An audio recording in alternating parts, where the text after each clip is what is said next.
It's time now for Edmond O'Brien as... Johnny Dollar. We're ready on your call to Boston. Go ahead, please. Hello? Yes? Mr. Semplin, this is Johnny Dollar. Johnny Dollar? I don't believe I remember you, Mr. Dollar. Well, we've never met. Your company hired me here in Hartford to investigate the Joan Sebastian death. Oh? Sorry that they didn't advise me. Well, they probably will. I called you to find out the name of the officer in charge of the case, if I could. It's Lieutenant DeRosa. DeRosa. Do you happen to know what their theory is, if any? Theory? I don't think they've arrived at a definite theory. Okay, Mr. Semplin. I'll be in touch.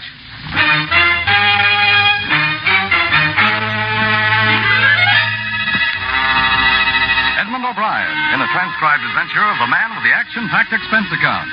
America's fabulous freelance insurance investigator. Yours truly, Johnny Dollar.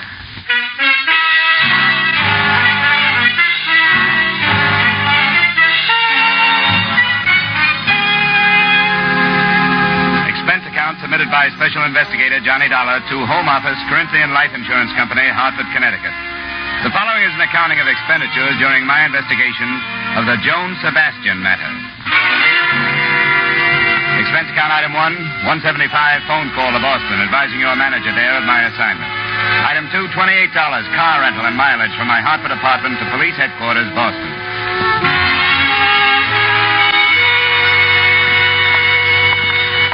What's the matter, Dollar? Don't you trust us? Well, it's not up to me to mistrust you, Lieutenant. These insurance people get uneasy when there's a choice between suicide and murder, unless the murder motive is the policy. And you don't think there's a chance of that? I wouldn't say definitely not, but the Sebastian girl made her mother her beneficiary, and her mother's an invalid in a rest home. Did you know the mother has taken up with an old flame? No, I didn't. Oh, yeah. Goes to see her 3 times a week. Crazier things have happened. I'll get the file for you. Sit down. Now, this is all we've got so far, pending the coroner's inquest and the autopsy report. Here's a photo of where she was found. Shallow water. That's the bridge? Uh-huh. She was lying right about there. But I don't think you have to worry about suicide, Dollar. As far as I'm concerned, it wasn't. I'll buy that, too. I wouldn't say this bridge is a suicide type. It's too low. Yeah. And there's another thing. I've been on the force for more years than I like to count, and I've run into my share of suicides. But I've never known a woman to do it that way without taking off her coat. Oh? Yeah, usually shoes, too. I've learned that's part of a generally accepted pattern. The Sebastian girl didn't fit the pattern, huh? Yeah, here's the way she looked. Coat on, belt still tied. Shoes. Her purse is still missing. We're searching the stream for it. How old was she? 21. She was a beautiful girl. Yeah, I noticed that. I try not to, but with her, I couldn't help it. How much questioning have you done, Lieutenant? Oh, not as much as we'll do after the inquest. What'll that be? Day after tomorrow. Do you want anything more here? No, thanks. I'll give you the background we have on her. It's in my office. I won't bother you anymore, Lieutenant DeRosa. Besides, I like to dig up backgrounds myself. I know them better if I do. Thanks a lot for your cooperation.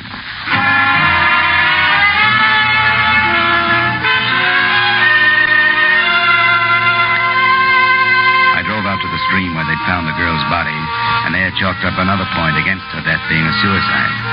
The bridge from which she had dropped was a good 4 miles from town. On the assumption that she'd been brought there in a car, the placement of a body in regard to the 2 lanes on the bridge made it look as if the car was going toward Boston, not away from it. 5 minutes later, I was heading the same way.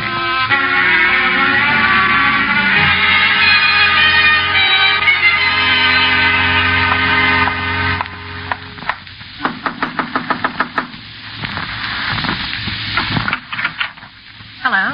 Miss Mary O'Neill? Yes? The manager suggested I come up. He told me you shared this apartment with Joan Sebastian. That's right. Who are you? My name's Dollar. I'm from her insurance company. I'd like to talk to you about her if I could. Well, I suppose so, but there's nothing I can do now. This is the biggest shock I've ever had. Now, he said there'd be trouble. But I never thought she'd do anything like this. Maybe she didn't. What's that supposed to mean? Well, there are signs that say maybe she didn't commit suicide. There are? Do you think she had any reason to? Well, that's what I said. I never thought she would. Sit down. Any place. Thanks. Poor little Joan. What does it mean? I'm not sure. Did you say you expected trouble? Oh, yeah, I kept telling her. It was the way she went, like she couldn't live fast enough, like there wasn't time to get everything done. It's been like that ever since she got rid... her mother went into that hospital. Joni was all tied down taking care of her before. What could have caused the trouble? Well, I'm not saying she was wrong or anything, but... Well, there were too many men. I imagine that was easy for her. Sure was. Too easy. Do you mind telling me who they were? Well, I don't know. Only about one. Harold Corey. He's gone with it the longest. Harold Corey? Yes, he drives for the North American van lines. And sometimes he goes way out to the West Coast. And, well, while he was gone, Joni didn't stay home and catch up on her reading. If you know what I mean. I think I do. Went out with a different guy almost every night. I didn't pry, but she never tell me who they were. You think somebody killed her, don't you? Would you help me try to find out? What could I do? You didn't want to pry, but I get paid to. I'd like to look at her things. I suppose it's my duty, sort of, isn't it? In a way, yeah. But I can't force you to. Oh, I know it's the thing to do. Some of the drawers are locked, but I'll show you what I can. I started on the locked dresser drawers. They gave up and opened after a brief struggle, but contained on the whole things that might normally be locked up because of their value. Imported perfumes, expensive lingerie, and some jewelry. The only thing that looked as if it might have been hidden for the sake of secrecy was under the jewel box. It was a gold key, a functional house-type key, but with meaning added because the head of the key was heart-shaped. It hung from a fine gold chain.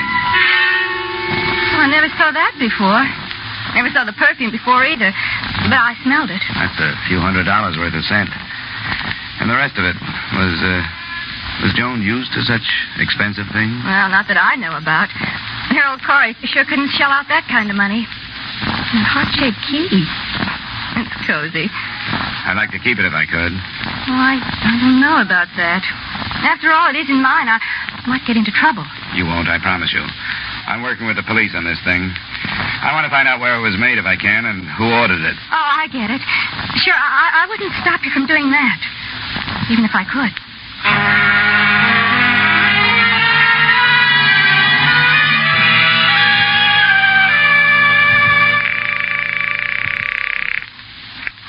North American van lines. I wonder if I could get some information about a driver of yours, Harold Corey. I phoned his home and couldn't get him. Is he out of town? Just a second. Yeah. Harold Corey's on a run to Philadelphia. Oh? When's he due back? He's doing tonight, about 3 a.m. tomorrow morning. Thanks very much.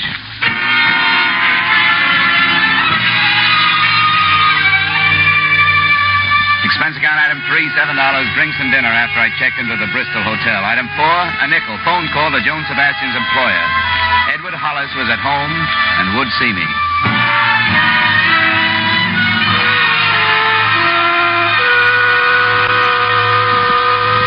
Come into the living room, Mr. Dollar. We may as well be comfortable. It's nice of you to see me, Mr. Hollis. I thought it'd be better to do it this way rather than bother you at work. Of course, and I appreciate it. The atmosphere at the office has been gloomy enough.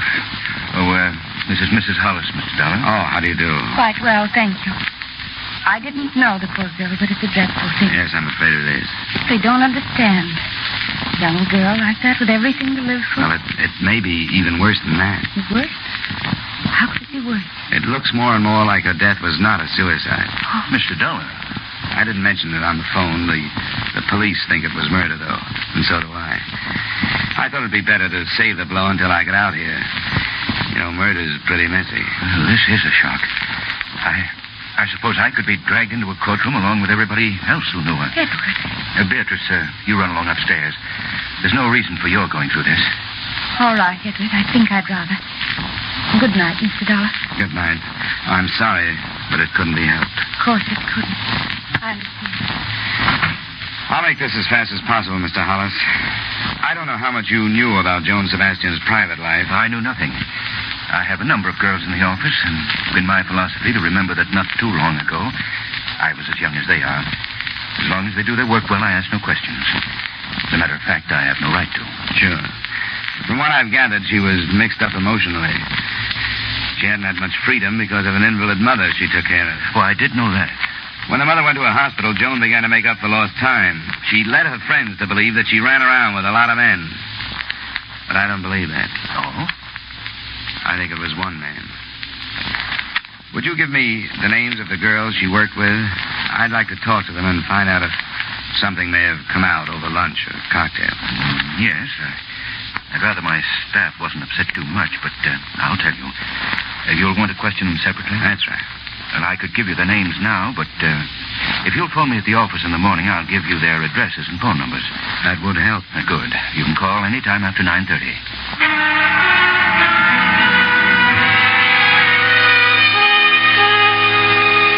I called the next morning and got a list of 6 feminine names, which I pocketed for later reference.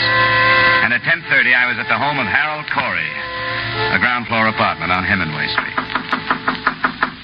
Yeah, who is it? My name is Dollar. Come later, will you? I don't want to talk to anybody right now. I'm an insurance investigator. I want to talk to you about Joan Sebastian.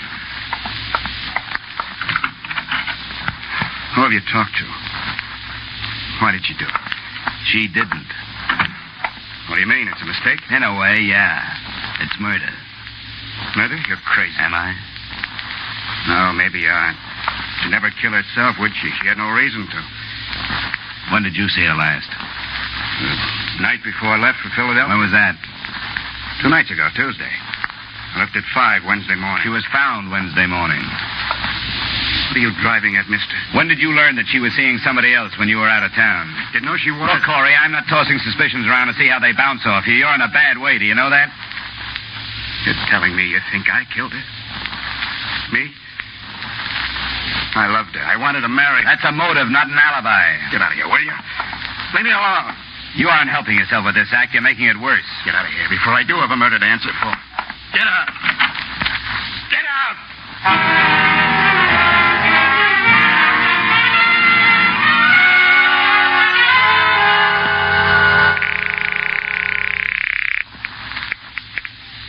Lieutenant DeRosa. This is Dollar, Lieutenant. Hey, I've been kicking myself for not getting your hotel yesterday. Well, I didn't have one then, but I got a few things to pass along to you now. Well, if it's the Sebastian thing, save him. What do you mean? It's suicide after all. How come? Autopsy report. There was concussion from that drop from the bridge, but that wasn't the cause of death. Now, wait a minute. Cause of death was from carbon monoxide. It looks like she pulled the suicide where it would embarrass somebody, and they tossed her in the creek to get her out of the way. Hello? You still there, Dollar? Yeah, I'm still here. This is where I came in.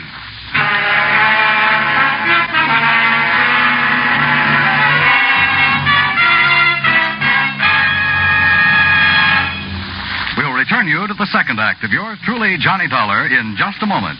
But first, one of radio's greatest stars has returned to CBS The Stars Address. He's Frank Sinatra. Frank will be here every Sunday afternoon for a full hour of songs, comedy, and commentary on popular music. The Frank Sinatra Show is a part of CBS's new lineup of entertainment on Sunday afternoons. Join CBS every Sunday afternoon, won't you? Now, with our star, Edmond O'Brien, we return you to the second act of yours truly, Johnny Dollar.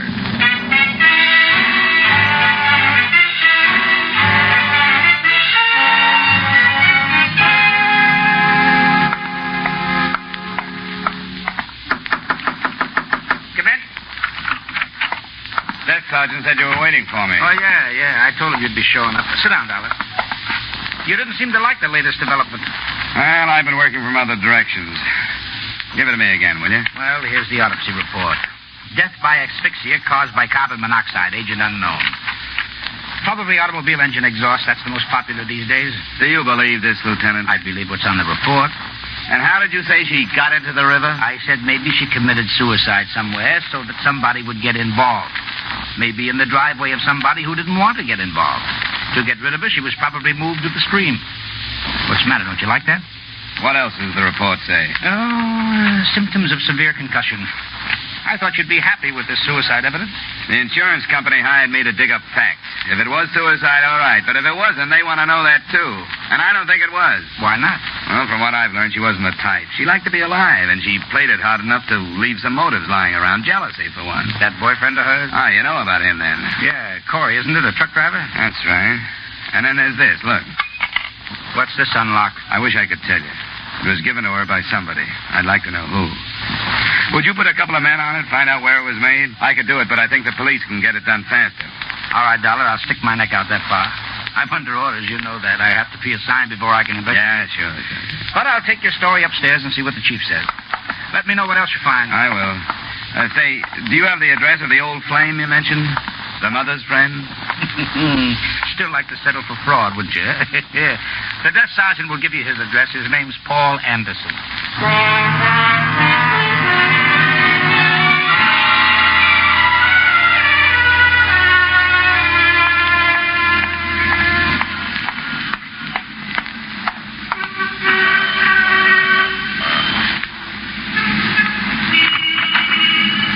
Mr. Anderson? I am?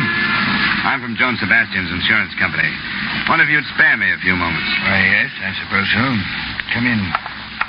I didn't know she had a policy. She did. $25,000 to go to her mother. I see. Her death has been classed as a suicide, which voids the policy. The 2-year self-destruction clause is still in effect. And that's a pity.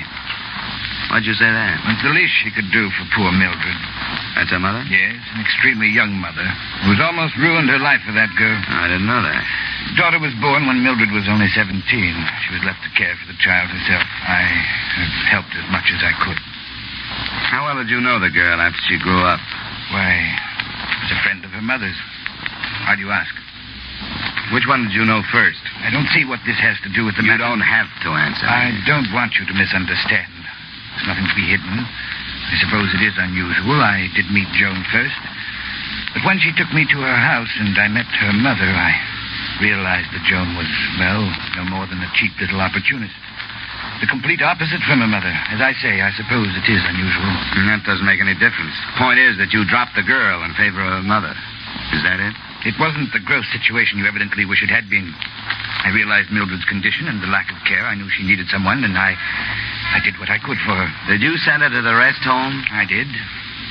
Now, look here. This has gone far enough. You asked me these questions for one reason, so that you can make your own conclusions, haven't you? I didn't know it showed. It does. You think I sent Mildred to the home to get her out of the way, don't you? That is not the case. You can think what you like. Go ask Mildred if you care to. I won't bother her. Do you know anything about a gold key that Joan had? A gold key? No, I don't know anything about a gold key. I've known very little about Joan all these past months. I could have told you that she was headed toward a bad end a long time ago. Now she's reached it. There's no one to blame but herself.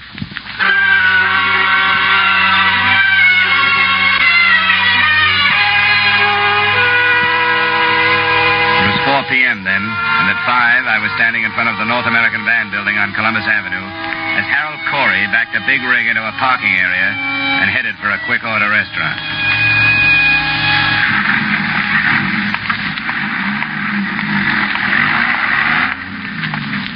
Hello, Corey.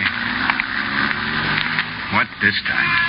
Dispatcher tells me you're going out on another run. Pretty short layover, isn't it? That's right. I asked for it. I figured driving, I'd get my mind off this thing.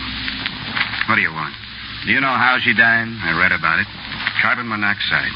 Do you still think it couldn't have been suicide? She's dead. That's as far as I can think. You knew about Paul Anderson, didn't you? What about Paul? That he might have been more interested in Joan than he was in her mother? I suppose you're just doing a job, aren't you? What you say is true. I didn't know about it. If I had known about it, I would have gone after him, not Joan. I can't take any more, mister. Look, I don't enjoy it either, Corey. Like you say, I'm just doing a job.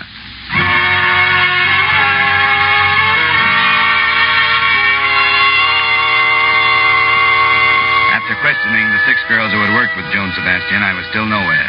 None of them knew anything about her private life. But the next morning, the police located a goldsmith who said he remembered making the key.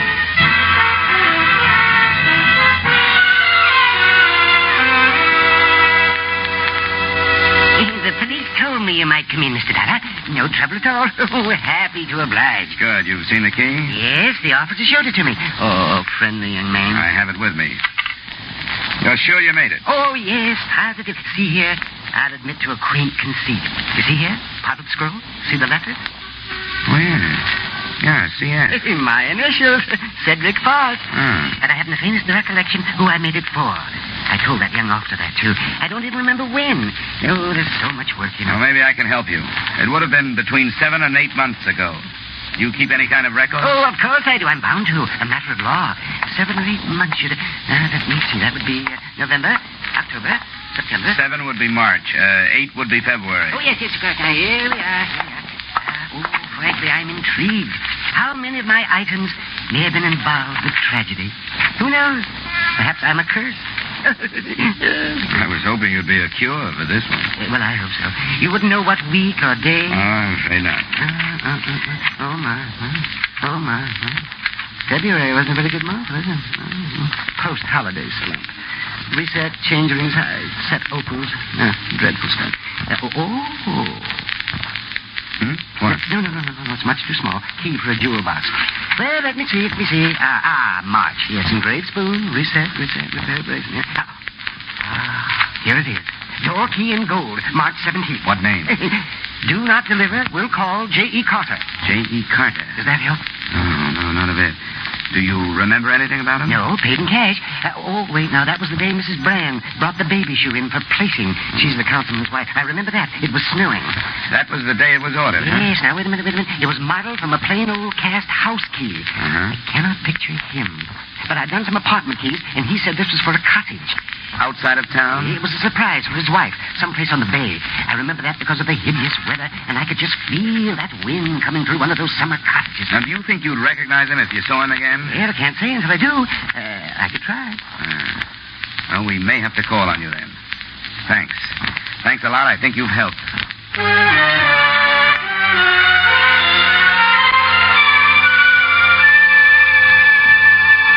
How'd you make out with that fussy little man, Dollar? We found the day the key was ordered, and he remembered a few things because the councilman's wife came in the same day. Why? Well, the customer, Carter was the name he used, mentioned a cottage on the bay. That's east, and the girl's body was found northwest of here. I think she was dumped from a car coming toward Boston from out there. So I think the cottage is in that direction. Deduction yet. Look, if I were going to dump a body, I wouldn't carry it across 2 traffic lanes, would you? I'm being paid to think about another case. I couldn't sell the murder pitch upstairs, but I tried, and I'll buck for a promotion if you're right and upstairs is wrong. I don't suppose you could earn that promotion by assigning some men to cover that section. Huh? Oh, not a chance. That's county. Division of responsibility. Yeah. Uh-huh. And I, for one, wouldn't be surprised to know how many people have died because of that division of responsibility.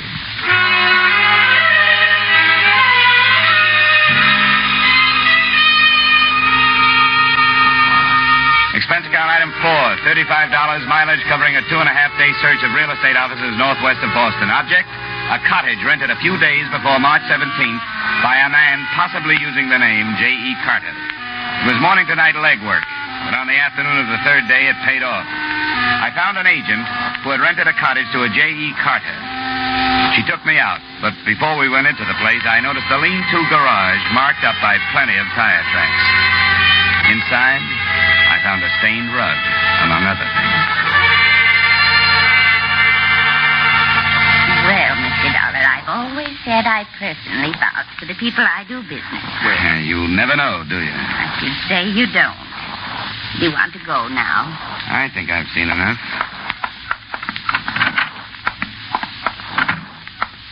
Let me lock it. I want to see if this key fits. It does fit. Yeah, it sure does.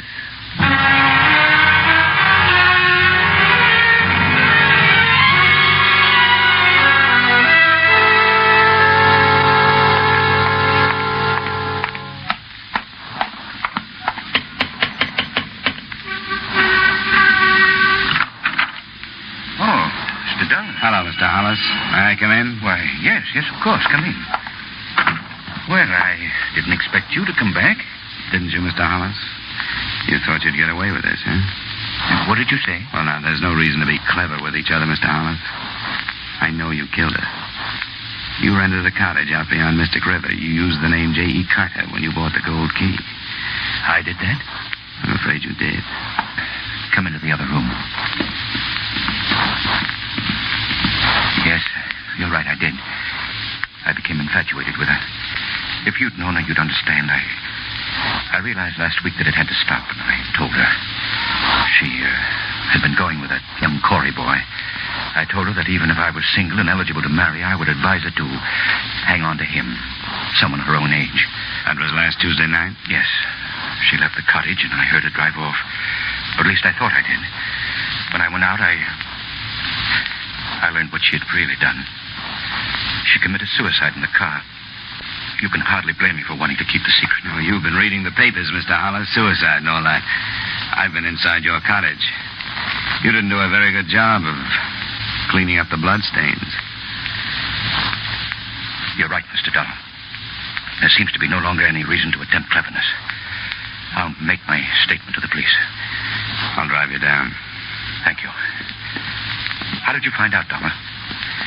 There was a Wall Street Journal there, addressed to you. Oh, I see. Edward? Beatrice, go upstairs. No, Edward, I won't. I insist, Beatrice. What good would it do? Do what I've done because I lost you? Why should you ask me to go upstairs while I lose you again? I forbid you to say another word. Forbid, Edward. You have no right. I found them, Mr. Dollar. It took a long time, but I found them. She'd taken him from me because she was beautiful. And I no longer am. I was waiting in the cottage. And when they came in, I struck her. Is this true, Mrs. Hollis? I killed her. And since there was nothing left, we carried her to the car. Beatrice. Beatrice, what have I done? What have I done?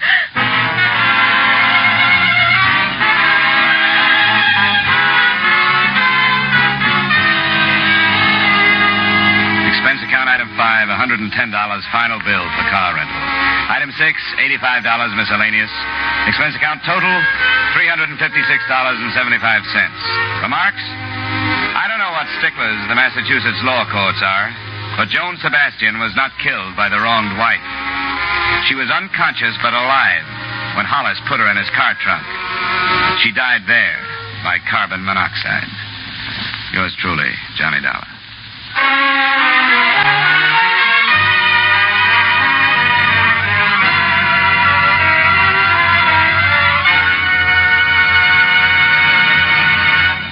Yours truly, Johnny Dollar, stars Edmond O'Brien in the title role and is written by Gil Doud with music by Wilbur Hatch. Edmond O'Brien may soon be seen in the Paramount Pictures production Warpath. Featured in tonight's cast were Virginia Gregg, Howard McNear, Virginia Eiler, Wally Mayer, John Stevenson, Bill Johnstone, and Raymond Burr. Yours truly, Johnny Dollar, is transcribed in Hollywood by Jaime Del Valle. This is Dan Coverly inviting you to join us next week at this time when we'll again bring you Edmond O'Brien as... Yours truly, Johnny Dollar.